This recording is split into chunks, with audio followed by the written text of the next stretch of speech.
तुरुंग ही 10 मिनिटंही राहायची जागा नाही.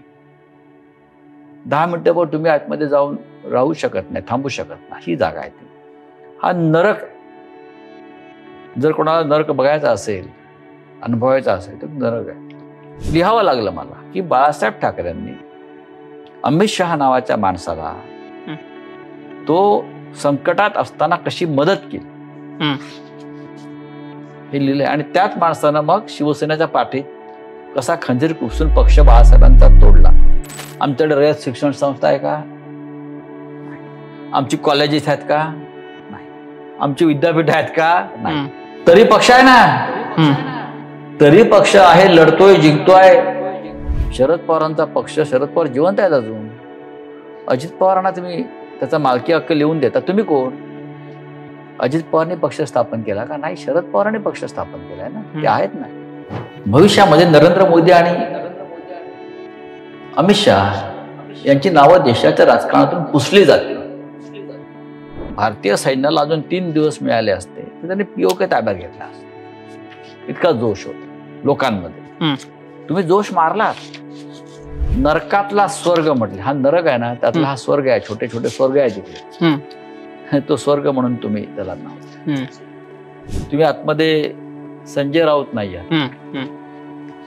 तुम्ही इतर कैद्यांसारखे कैदी आहात आणि त्यांना जे मिळतं तेच तुम्हाला मिळतं. तुम्ही खासदार, आमदार, मंत्री बाहेर असतात आणि आम्हाला अत्यंत चुकीच्या पद्धतीने तुरुंगात पाठवलं, कारण आम्ही त्यांचे राजकीय शत्रू आहोत.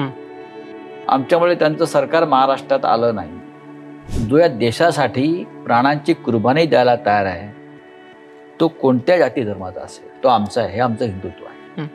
दुसरं काही नसलं तरी चालेल. आमच्या हातात काय कुठले दागिने, सोनं, चांदी, हिरे आहेत का? नाही, एक पेन आहे. हेच आमचा अलंकार आहे, हाच आमचं शस्त्र आहे, आमचं हत्यार आहे. ज्यांच्याकडे न्याय मागायचा तेच विकले गेले, तेच घाबरले, ते डरपोक निघाले. आमच्या अख्ख्या जीवनामध्ये आम्ही कधी गुडघे टेकले नाही ना कोणापुढे. आम्ही खूप मारामाऱ्या केल्या, संघर्ष केले, पण प्रत्येक संघर्षामध्ये बाळासाहेब ठाकरे माझ्या मागे उभे राहिलेले. पहाड होता ना तो. खूप काय ऐकलंय त्यांच्या बरोबर मी, खूप काय पाहिलंय माझ्या डोळ्यांनी. अनेक सिक्रेट्स मिशन आम्ही सक्सेस केलेले आहे. ते सिक्रेटच असायला पाहिजे. ते माझे सर्वस्व होते, ते माझे पालक होते. विश्वासानं त्यांनी अनेक गोष्टी केल्यात आपल्या समोर किंवा करून घेतल्या. त्या त्यांच्याबरोबर गेल्या, त्या माझ्याबरोबर गेल्या.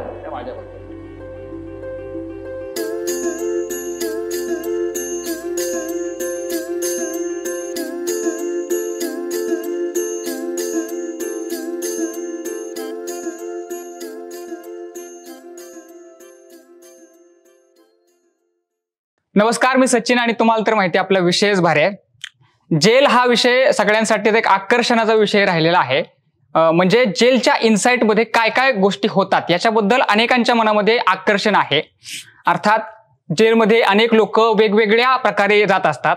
काही लोक वैयक्तिक कारणामुळे जेलमध्ये जातात, तर काही जण हा उदात्त हेतू घेऊन देशप्रेमाच्या भावनेने जेलमध्ये जातात.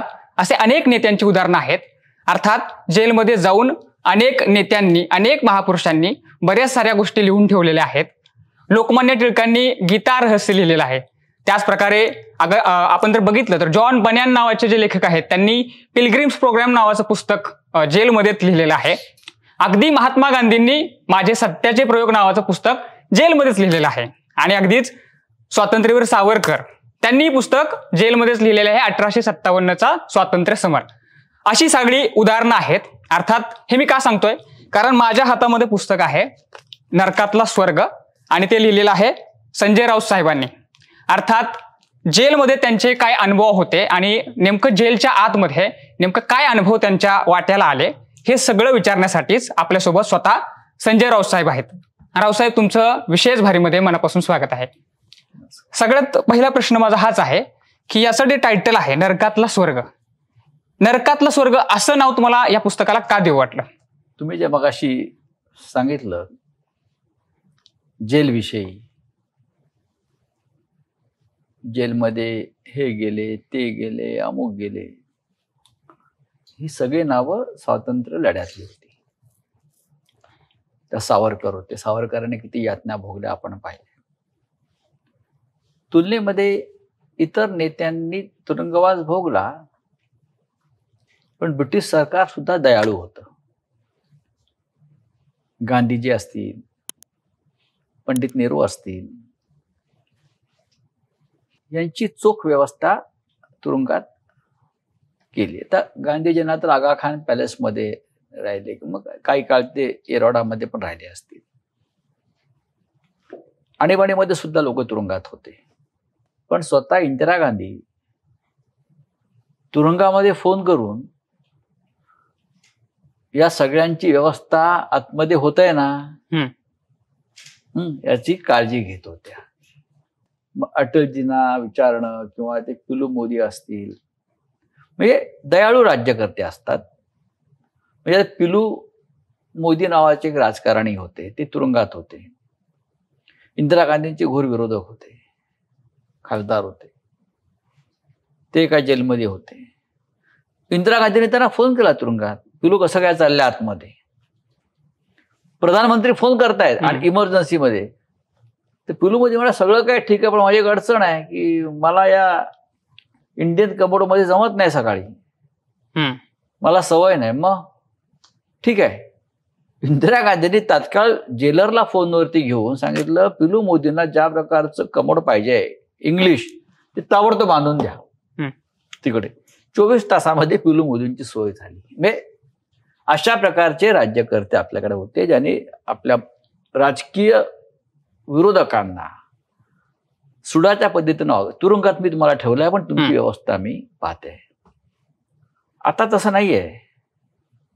आता राजकारणामधल्या विरोधकांना पूर्णपणे खतम करण्याचाच विषय गेल्या 10 वर्षात झाला. दुसरं कोणी राहताच कामा नये राजकारणामध्ये. विरोध करणारा आवाज राहता कामा नये राजकारणामध्ये, लोकशाहीमध्ये.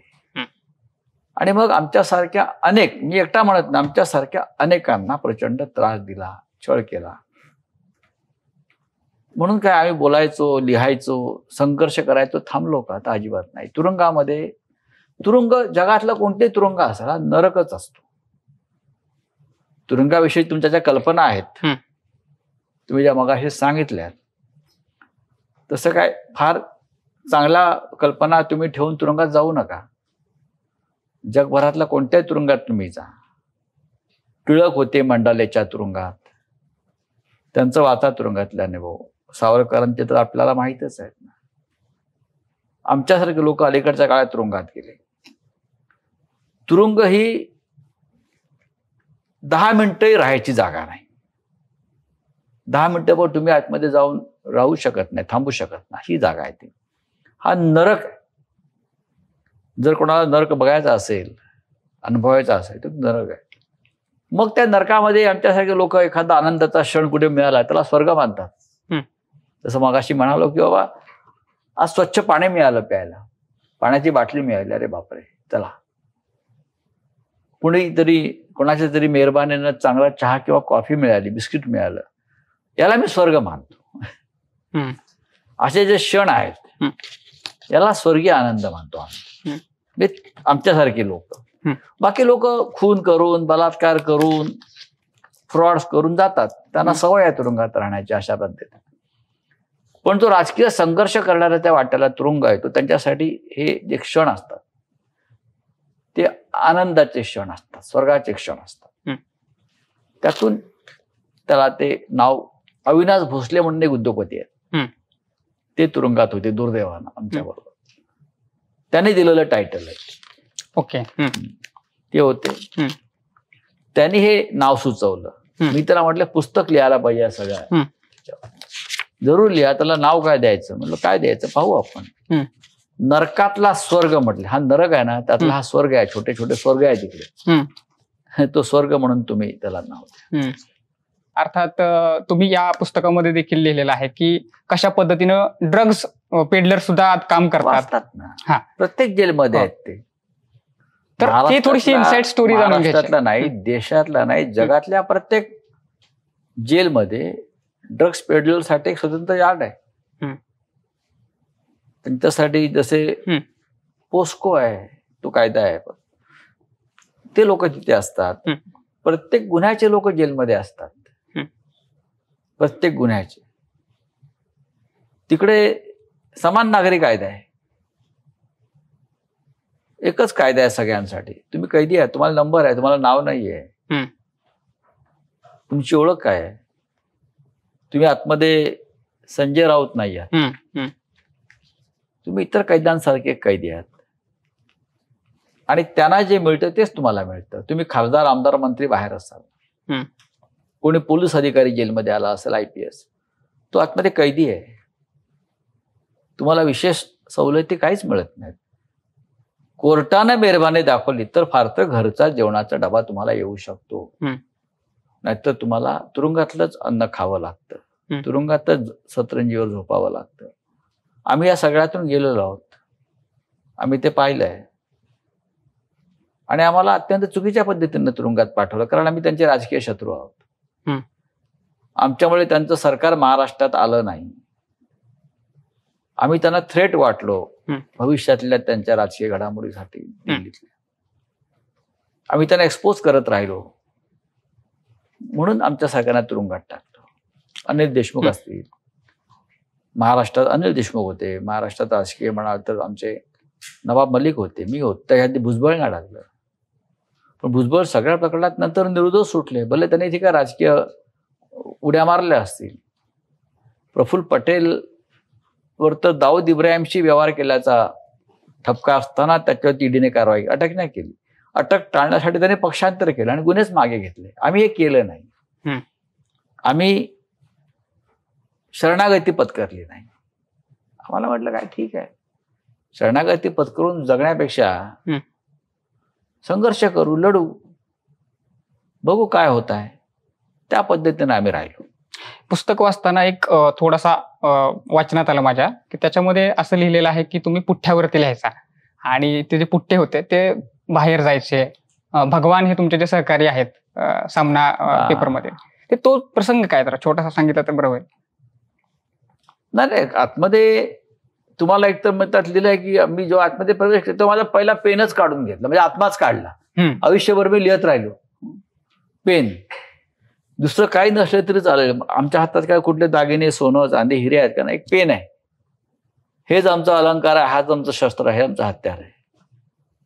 गेल्यावर पहिला पेनच काढला. पेन नेता येणार नाही म्हटलं धरतीमध्ये. तोगदा जो पेन आहे हे त्यांना असं हत्यार वाटलं की ह्याच्यातून कोणाचा मर्डर होऊ शकतो, इजा करू शकतो. ठीक आहे, आतापर्यंत या पेनने अनेकांना इजा केलेली आहे, अनेकांचे कोथळे बाहेर निघालेत वेगळ्या पद्धतीने, पण प्रत्यक्ष त्याचा वापर हत्यारासारखा होईल म्हणून खिशातून पेन काढून घेणं एखाद्याचा, विशेषतः जो अनेक वर्ष पत्रकार आहे, संपादक आहे, लिहिणार आहे, त्याला ते पेनही नेऊ देत नाहीत. पण हे फार जेल मॅन्युअल जे आहे प्रकार ब्रिटिश काळातला, त्याच्यानुसार पेन न्यायचा नाही. याचा अर्थ पेन नेला नाही म्हणून मला पेन मिळाला नाही का आतमध्ये. चोरून सगळं मिळतं ना. मग मी लिहिणारा माणूस आहे, मला कागद मिळवावे लागले. आता जमिनीवरती बसून कसं लिहिणार. म्हणून माझा एक सहकारी होता कुंदन शिंदे म्हणून आतमध्ये, बिचारा, तो बघत होता मला खाली बसून लिहावं लागतं, जमत नाही. तो त्या स्टोअरमध्ये गेला जेलच्या आणि त्याने सगळे पुठ्ठे एकत्र केले आणि त्याचा पॅड करून आणला लिहायला मला, जो मांडीवर ठेवून मी लिहत होतो अनेक महिने. असं मी यालाच म्हणतो की आनंद कशात घ्यायचा. अरे मला लिहायला काहीतरी पॅड मिळाला, आता मला लिहायला कागद मिळाला, माझ्याकडे पेन आहे. हे आनंदाचे क्षण असतात. जेलमधून तुम्ही अनेक पत्र पण लिहिलेले आहेत असं तुम्ही म्हणता या पुस्तकामध्ये. खूप पत्र लिहिले, ते काही पत्र मी दिले आहेत. जेलमध्ये माणूस वेळ कसा घालवतो. पत्र लिहा, कोणी पत्र आली तर वाचा, आलेल्या पत्रावर 4 लोकांशी चर्चा करा, कोणी भेटलं तर. जेलमध्ये असाच वेळ जातो, बाकी काय नसतं जेलमध्ये. त्यावेळेस भावना काय होते मनात नेमके जेलमध्ये असताना? काय घुसमट होते? काही नाही, घुसमट वगैरे काही नाही. कसली घुसमट? पण घरच्यांबद्दल आठवण आहे. घरचे लोक आमचे खंबीर आहेत, मला माहिती आहे. ते का असे मागे हटणारे लोक नाहीत. ते काय मला येऊन सांगणार नाही तुमच्यामुळे आम्हाला त्रास होतो, तुम्ही माघार घ्या, कॉम्प्रोमाइज करा, तडजोड करा, पक्ष बदला. हे आमच्या घरातलं आम्हाला कोणी सांगणारे नव्हते. त्याच्यामुळे आम्ही मजबूतीनं राहिलो. अजिबात नाही. घुसमट बिस्मट काय नसतं. एक त्याच्यामध्ये एक असं मेन्शन केलेलं आहे तुम्ही, त्याच्यामध्ये तुम्ही असं लिहिलेलं आहे की जेलमध्ये तुम्ही असताना एक पोलीस अधिकारी आहेत ते तुमची चौकशी एकनाथ शिंदे करतायत, तत्कालीन जे मुख्यमंत्री. जेलर स्वतः जेलर एका मिटिंगला गेले होते, तेव्हा त्यांनी जेलरला बोलून सांगितलं की आमचे मित्र कसे आहेत आतमध्ये, काळजी घ्या. ते मला म्हटलं मला मुख्यमंत्र्यांनी विचारलं तुमच्याविषयी. मी अरे वा छान आहे म्हटलं, एकेकाळी एकनाथ शिंदे नक्कीच आमचे मित्र होते, पण आता मुख्यमंत्री म्हणून चौकशी करतायत याचा अर्थ मला अधिक सावध राहिलं पाहिजे.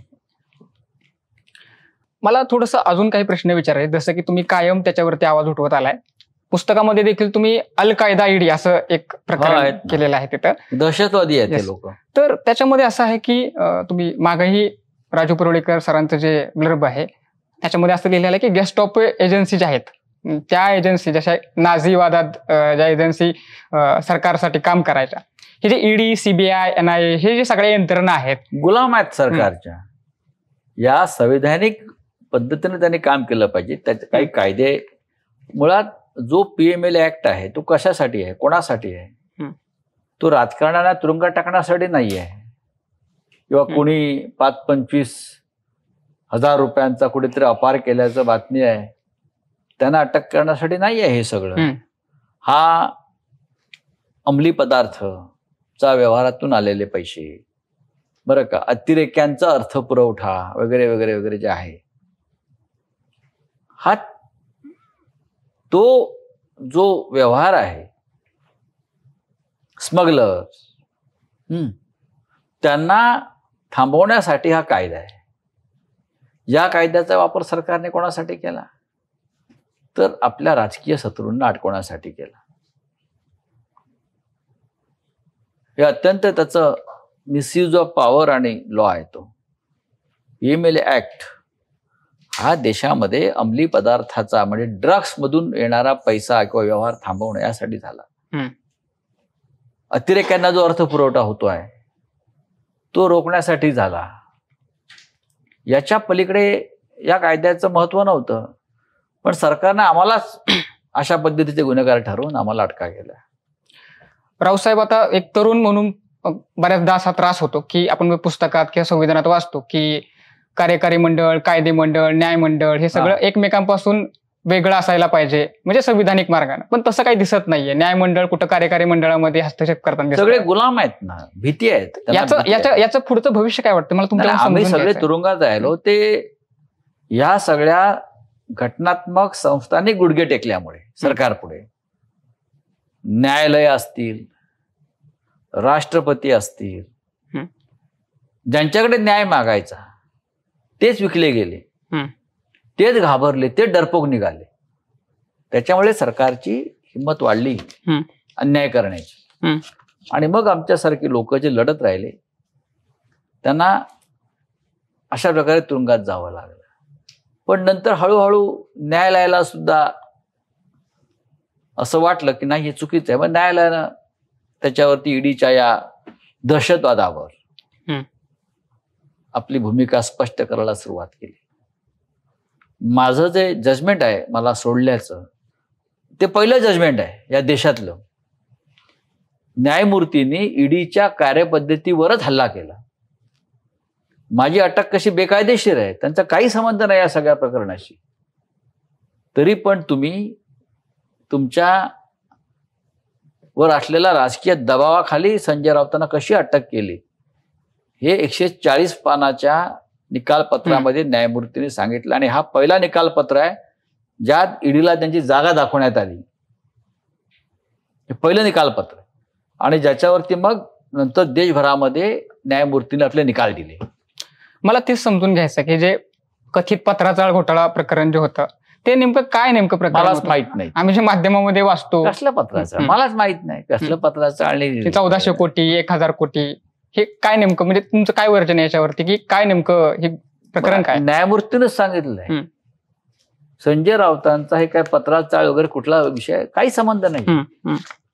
काय संबंध आहे? कुठली पत्राचाळ मलाच माहित नाही कुठे आहे.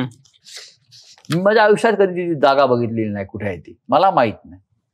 कुठलं तरी काहीतरी संबंध जोडून हा माणूस त्यांना भेटला, तो माणूस त्यांना भेटला, हा 20 वर्षापूर्वी त्या माणसाकडून माझा काहीतरी व्यवहार झाला होता, माझ्या भावाकडून, मग मला अटकच करायची आहे ना, मला अटकच करायची आहे ना. मग PMLA ऍक्ट सेक्शन 40 का 45 आहे.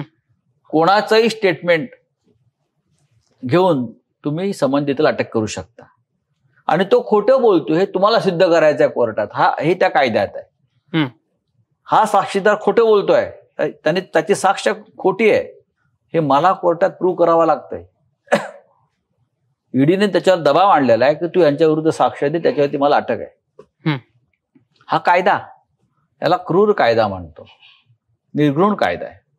आणि मग मला कोर्टामध्ये हा माणूस खोटं बोलतोय हे मी कसं का सिद्ध करणार.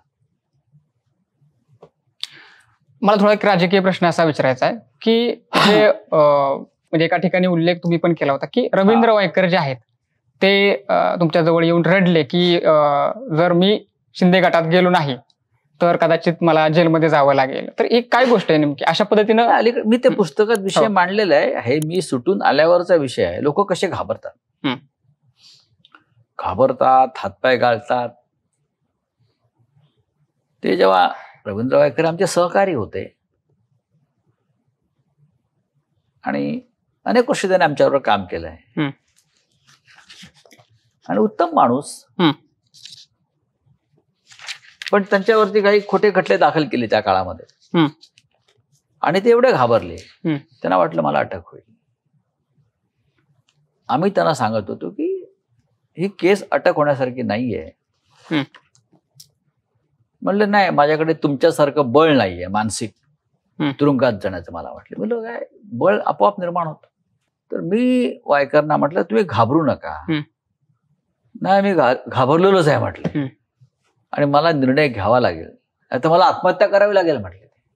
असं म्हटलं, एक तर मला आत्महत्या करावी लागेल किंवा पक्ष बदलावा लागेल. म्हणजे तुमचा निर्णय. त्यांनी आत्महत्येपेक्षा पक्ष बदलणं सोपं असल्यामुळे त्यांनी पक्ष बदलला आणि आपल्यावरचे खटले मग मागे घेतले, त्यांनी मागे घेतले. पण आम्ही आमच्यासारखे लोक आहेत, आमच्या अख्ख्या जीवनामध्ये आम्ही कधी गुडघे टेकले नाही ना कोणापुढे. आम्ही खूप मारामाऱ्या केल्या, संघर्ष केले, पण प्रत्येक संघर्षामध्ये बाळासाहेब ठाकरे माझ्या मागे उभे राहिलेले आहेत. पहाड होता ना तो, बुलंद पहाड होता, त्यांच्याबरोबर काम केलं आम्ही. ते आमच्या मागे असे उभे राहिले पहाडासारखे. आम्हाला कधी आयुष्यात तडजोड करण्याची वेळ आली नाही. त्याच्यामुळे आम्ही सर्व प्रसंगांना सामोरे. 2 गोष्टी असतात राजकारण करणं, समाजकारण करणं. एक तर तुम्हाला तुरुंगात जावं लागेल, रेडीमेड काही मिळत नाही ना. तर आमचे बाप जाते म्हणजे कोणी एम्पायर नव्हते ना सांभाळत, राजे महाराजे नव्हते. आम्ही चळवळीत आहोत ना. शिवसेना ही एक आंदोलन आणि चळवळ आहे मराठी माणसाची, आम्ही त्यात काम केलंय. तुरुंग असणारच, संघर्ष असणारच. आम्ही जेव्हा त्यात आलो तेव्हा का आम्हाला वाटलं होतं का आम्ही दिल्लीत जाऊ, 25 वर्ष खासदार होऊ शिवसेनेचे? आम्हाला माहीतच नाही. काय योगायोगाने घडलं सगळं, काम करत राहिलो. काही लोकांना असं वाटतं की अंगावरती साधा ओरखडा न उमटताही मला सगळं मिळालं पाहिजे. त्यांना मिळत पण असेल काही लोकांना, पण त्याला का मजा नाही. थोडं रक्त आलं पाहिजे, थोडं आपण रक्त आलं पाहिजे, थोडा दम लागला पाहिजे, धाप लागले पाहिजे, घाम आला पाहिजे. आता लोकांना तसं वाटत नाही. आम्हाला असं वाटतं की 2-4 घाव आमच्यावरती पडलेच पाहिजेत, रक्त आलं, लोकांनी पाहिलं पाहिजे की आपला नेता रक्त सांडतोय. आम्हाला मजा वाटते, इतरांना नसेल मजा वाटत. तुम्ही आता स्वर्गीय बाळासाहेबांचं नाव घेतलं, मला हे समजून घ्यायचं आहे की बाळासाहेब आणि तुमची पहिली भेट कधी झाली होती आणि असा काही किस्सा जो आजपर्यंत तुम्ही कधीच सांगितलेला नाहीये? मी सांगणार पण नाही. अनेक गोष्टी त्यांच्या माझ्यातल्या ज्या आहेत, आमच्यातल्या आहेत, त्या तशाच राहतील. जेव्हा बाळासाहेब ठाकरेंसारखा एक बुलंद नेता विश्वासानं माझ्यासारख्या माणसाला जवळ ठेवतो, इतके वर्ष आम्ही त्यांच्याबरोबर खूप काही ऐकलंय त्यांच्या बरोबर, मी खूप काही पाहिलंय माझ्या डोळ्यांनी. अनेक सिक्रेट्स मिशन आम्ही सक्सेस केलेले आहेत. ते सिक्रेटच असायला पाहिजे. जेव्हा विश्वासानं आपण एखादं सिक्रेट मिशन करतो, कामं करतो, तर ते असं पुस्तक रूपानं, मुलाखत रूपानं सांगणं हे नैतिकतेला धरून नाही. ते माझे नेते होते, ते माझे सर्वस्व होते, ते माझे पालक होते. विश्वासानं त्यांनी अनेक गोष्टी केल्यात आपल्या समोर किंवा करून घेतल्या. त्या त्यांच्याबरोबर गेल्या, त्या माझ्याबरोबर जातील. तरी या पुस्तकात मी एक प्रकरण अमित शहाचं लिहिलेलं आहे, जे सिक्रेट मिशन मध्ये होतं. ते लिहावं लागलं मला की बाळासाहेब ठाकरेंनी अमित शहा नावाच्या माणसाला तो संकटात असताना कशी मदत केली हे लिहिलंय. आणि त्याच माणसानं मग शिवसेनेच्या पाठीत कसा खंजीर खुपसून पक्ष बाळासाहेबांचा तोडला, हे आतापर्यंत मी बोललो नव्हतो, मी साक्षीदार आहे, पण आता लिहिलंय मी त्याच्यामध्ये. अमित शहावर तुमचा विशेष राग असल्याचं कायम दिसत आलंय. असं नाही, विशेष राग असण्याचं कारण नाही, ते त्या लायकीचेच आहेत लोक जे महाराष्ट्राचे शत्रू आहेत बरं का, जे सत्तेचा गैरवापर करून ज्यांनी सगळं घडवलं राजकारण. बाळासाहेब ठाकरेंची शिवसेना, पक्ष फोडल्याबद्दल मला काहीच म्हणायचं नाही. तुमच्याकडे सत्ता आहे, तुम्ही पक्ष फोडता.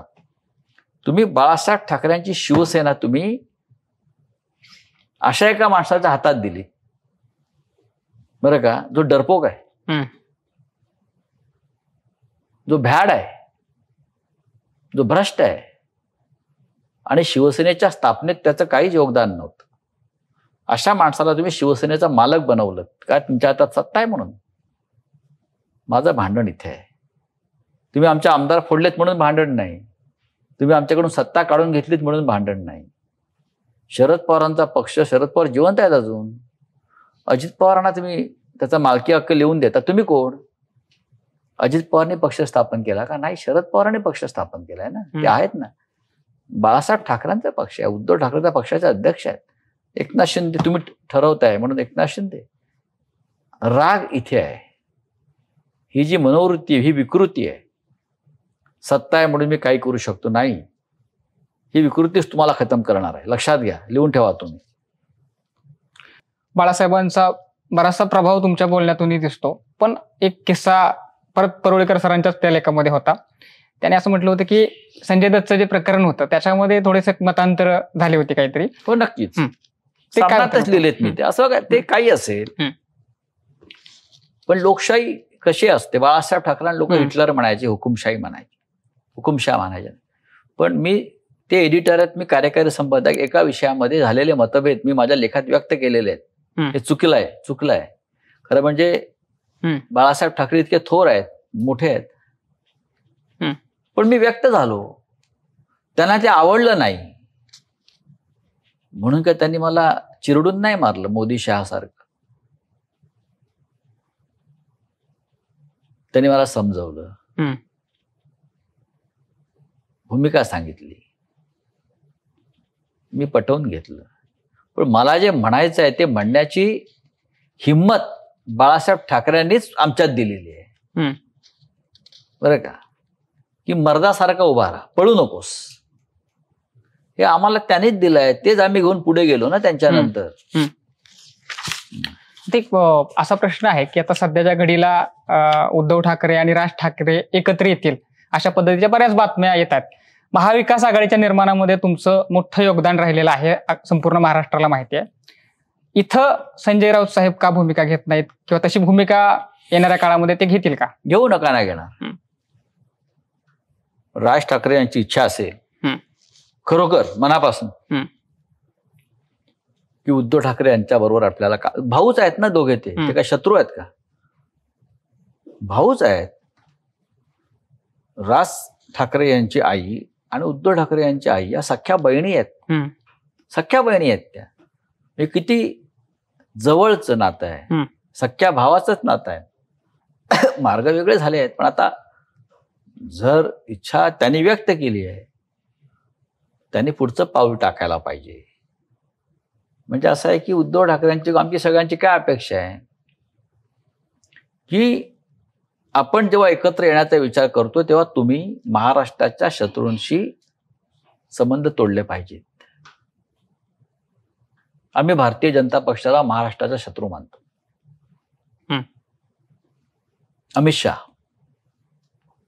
अमित शहाने जो पक्ष स्थापन केला एकनाथ शिंदेचा, तो शत्रू आहे महाराष्ट्राचा.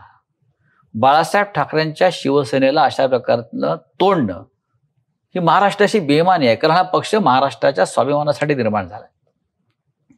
त्याच्यावर तुम्ही घाव घातलात म्हणजे तुम्ही शत्रू आहात महाराष्ट्राचे. तुम्ही आमच्या निवडणुकीत पराभव करा, लोकशाही आहे, आमचा पराभव करा तुम्ही महाराष्ट्रात, काय हरकत नाही ना. आम्ही ते सहन करू, परत नव्याने लढायला उभे राहू. पण पक्ष तोडणं अशा प्रकारे बाळासाहेबांचं आणि दुसऱ्याच्या खिशात घालणं ही महाराष्ट्राशी बेईमानी, अशा लोकांशी संबंध ठेवू नका, ही आमची भूमिका आहे. आता तुम्ही एक उल्लेख केला की आपण लढू, हरलो तरी पण पुन्हा पुन्हा लढू. पण एक असा प्रश्न कायम मनामध्ये येतो की आपण म्हणतो की शेवटी सत्याचाच विजय होतो, पण परत प्रश्न पडतो की कधी होतो सत्याचा विजय, कधी होतो? अनेकदा झालाय. आज सत्तेचा विजय होतोय. ही तात्पुरतं हा एक टेम्पररी फेस आहे, पण सत्य हे जिंकत आलेलंच आहे ना वारंवार. आपण पहा ना, भविष्यामध्ये नरेंद्र मोदी आणि अमित शहा यांची नावं देशाच्या राजकारणातून पुसली जातील. हे मी आता तुम्हाला खूप असं वाटेल की काय हा माणूस बोलतोय, पण हा देश खूप महान आहे. या देशामध्ये असे अनेक राज्यकर्ते आले आणि गेले, अशा पद्धतीनं काम करणारे जगात आले आणि टिकले नाहीत. त्यांना आपला ठसा उमटवता आला नाही समाज मनावर. आता हा बुडबुड आहे, फेस आहे. आपण कालच्या युद्धात बघितलं असेल ज्या पद्धतीने यांना माघार घ्यावी लागली. हे कसले हे मर्द आहेत. लोक काय यांना मर्द म्हणून लक्षात ठेवतील, योद्धे म्हणून लक्षात नाही. लोक यांना व्यापारी म्हणून लक्षात ठेवतील. इथे ब्रिटिशांनंतर अजून एक व्यापाऱ्यांचं राज्य आलं होतं गुजरात मधलं, ही त्यांची ओळख राहील. हे पंडित नेहरू, इंदिरा गांधी, लालबहादूर शास्त्री, मनमोहन सिंग यांच्याप्रमाणे ह्यांना कोणी लक्षात नाही ठेवणार. किंवा बाळासाहेब ठाकरे यांनी काहीच केलेलं नाही, हे माझं स्पष्ट म्हणणं आहे. तुमच्या लेखी महाराष्ट्राच्या राजकारणाचं सत्य काय नेमकं, म्हणजे काय डीएनए महाराष्ट्राच्या राजकारणात हे सस्टेनेबल आहे? तो बघा, आज जे राजकारण चाललंय तो महाराष्ट्राचं डीएनए कधीच नव्हता. आज जे मुख्यमंत्री आहेत किंवा आज जे मंत्री आहेत हे डी ग्रेडचे सुद्धा मंत्री नाही आहेत. आम्ही या महाराष्ट्रातले ताकदीचे मंत्री राजकारणी पाहिलेले आहेत. आज मला ते चित्र दिसत नाही. सुडाचं राजकारण किंवा पोलीस स्टेट ज्याला म्हणतो ते अशा पद्धतीने निर्माण करून राज्य करण्याला मी काय राजकारण म्हणत नाही. मी वारंवार म्हटलं, लोकशाही आहे, महाराष्ट्र पुरोगामी राज्य आहे म्हणतो ना. फुले, आंबेडकर, शाहूंचं नाव घेतो आपण. आम्ही शिवसेनेचे लोक, आम्ही मारामारी करतो. कोणासाठी करतो? आमच्यासाठी करतो? नाही. आमच्या मारामाऱ्या मराठी माणसासाठीच आहेत. त्या होणार, त्या व्हायलाच पाहिजेत, म्हणून मुंबई आणि महाराष्ट्र टिकलाय. आम्ही जर मारामाऱ्या केल्या नसत्या तर देवेंद्र फडणवीसांना मुंबईत येताच आलं नसतं ना. जे आम्ही टिकवलंय, आज जागोजाग जे लोढा टॉवर्स उभे आहेत ही आमची ओळख नाहीये ना. आमची ओळख मुंबईच्या गिरण्या आणि चिमण्या, तिथे लोढा टॉवर्स उभे राहिले, ही आमची ओळख नाही. ज्या लोढा टॉवर्समध्ये मराठी माणसाला पायच ठेवता येत नाही, प्रवेशच मिळत नाही, त्याच्याविरुद्ध आम्ही जर लढलो तर कोणाच्या पोटात दुखण्याचं कारण नाही. कारण ती शिवसेना आहे. सत्ता काय, येते आणि जाते. सत्तेचा अमरपट्टा कोणी घेऊन आलेलं नाहीये, अजिबात नाही. आणि आम्हाला कधी सत्तेचा सोच नाही. आम्हाला माणूस आहे, इतकी वर्ष खासदार, आम्हाला कधी मंत्रीच व्हावं असं वाटलं.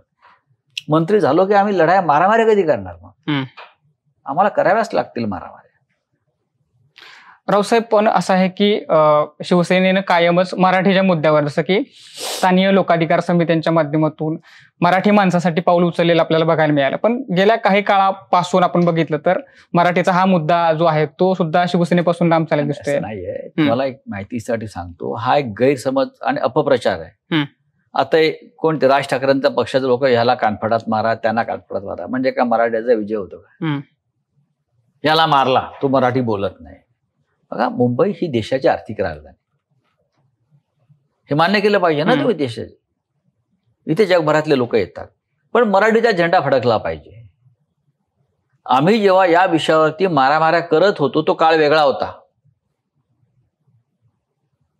तेव्हा आमच्याकडे सत्ता नव्हती.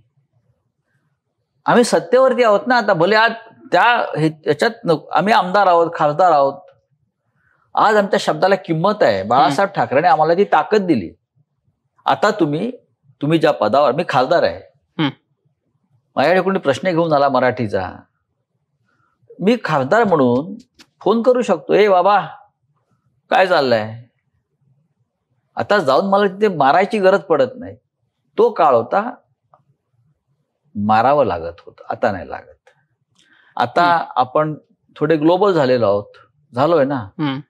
तुम्ही पुण्यातल्या हिंजेवाडीत जाऊन बघा, तिथे काय मराठी आहे, अख्खा देश आहे ना तिथे. तुम्ही बंगळूरच्या IIT आणि ह्याच्यात बघा, तिथे मराठी पण आहेत मोठ्या प्रमाणात.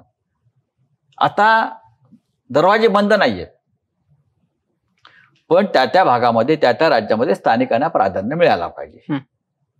त्यासाठी कायदा आहे, भूमिपुत्र हा संदर्भ आहे आमचा सगळ्यांचा. तो राहणार.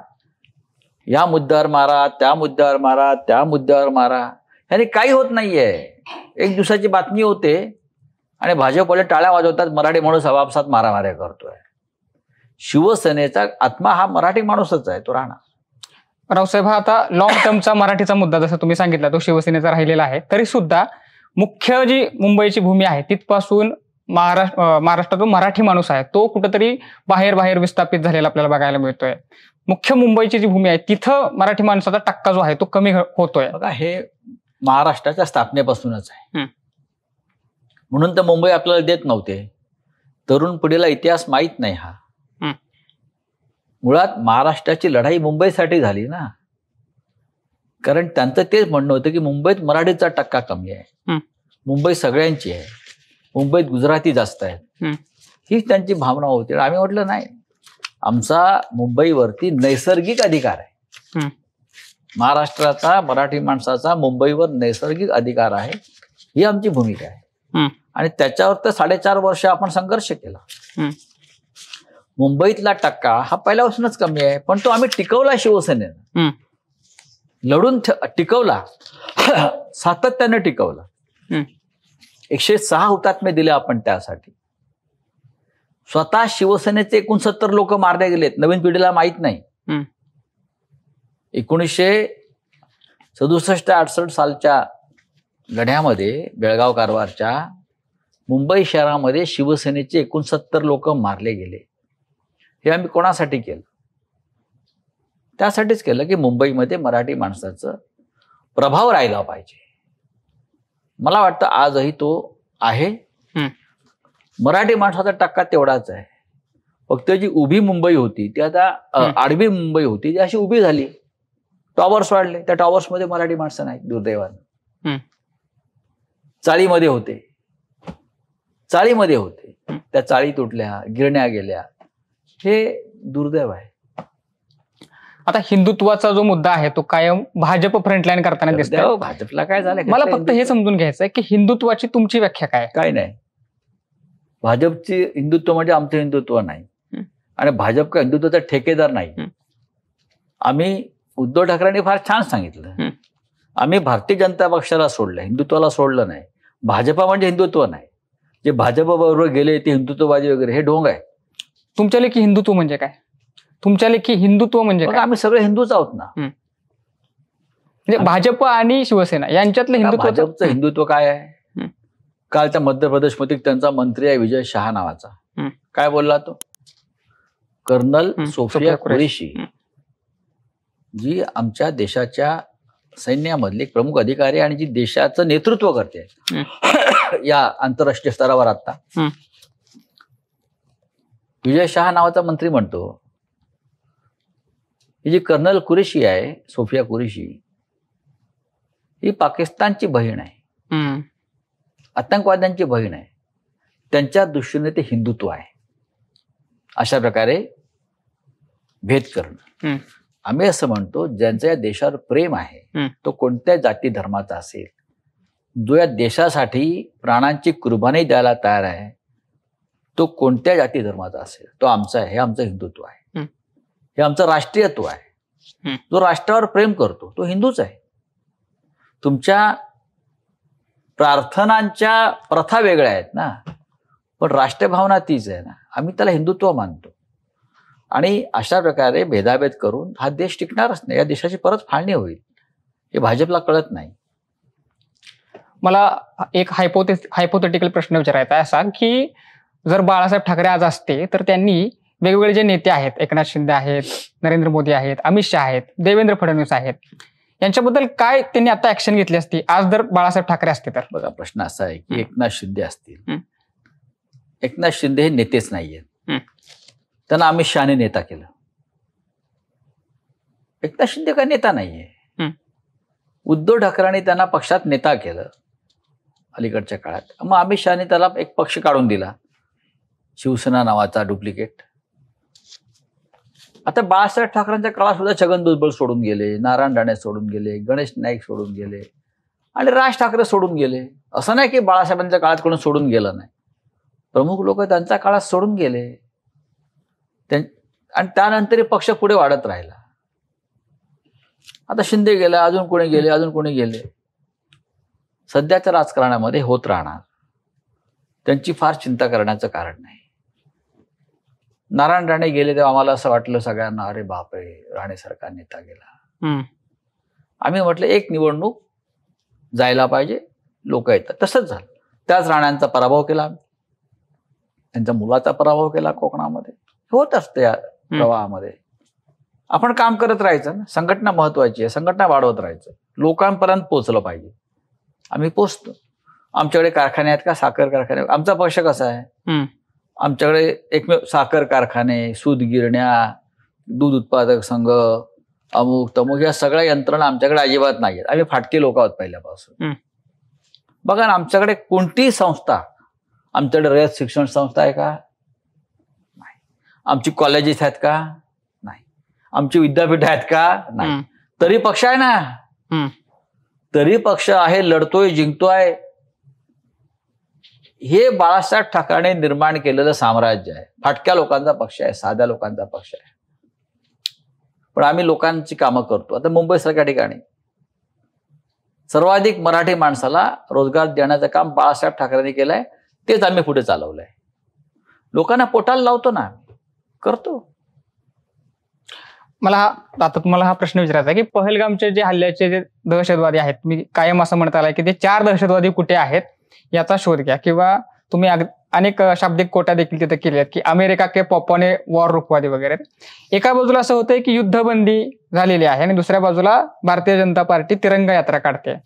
आता हा जो कॉन्ट्रास्ट जो आहे तो कसा समजून घ्या? अमेरिकन तिरंगा यात्रा हा पहिला देश आहे, भाजपासारखा पहिला पक्ष आहे की जो शस्त्रसंधीला विजय मानतो.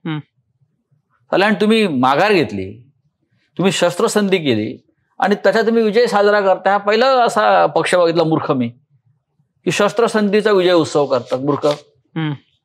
ते पण शस्त्रसंधी डोनाल्ड ट्रम्पच्या दबावानं करताय. तुम्ही डोनाल्ड यात्रा काढली पाहिजे. तुम्ही त्या अमेरिकेचा झेंडा फिरवला पाहिजे. ही तिरंगा घातला फिरवताय. भारतीय सैन्याला अजून 3 दिवस मिळाले असते तर त्यांनी पीओके ताब्यात घेतला असता. इतका जोश होता लोकांमध्ये. तुम्ही जोश मारला. आता म्हणे आम्ही पीओके घेणार. जेव्हा घ्यायचं तेव्हा घेतला नाहीत परवा. आता काय घेताय? ठीक आहे. मीडियावरती सातत्यानं आता आपण बघतो की राजकारणाच्याच बातम्या असतात. आता आपण थोडंसं एक वेगळ्या मुद्द्याकडे जाऊया. पण माझ्यासारख्या तरुणाला, जो मी ग्रामीण भागातून येतो, तर असा कायम असा प्रश्न पडतो की आम्हाला तुमच्या राजकारणाशी काही घेणे देणे नाहीये. आमचे बरेच प्रश्न आहेत. मतदान का करतात? बेरोजगारीचा प्रश्न आहे, मतदानाचा प्रश्न आहे. तर हे प्रश्न कोण उठवणार किंवा त्याच्याबद्दल का आवाज उठवला जात नाही एकूण राजकारणाकडे बघताना? मग मतदान का करतात आणि कोणाला करतात हे लोक? बेरोजगारी हा मुद्दा आहेच ना.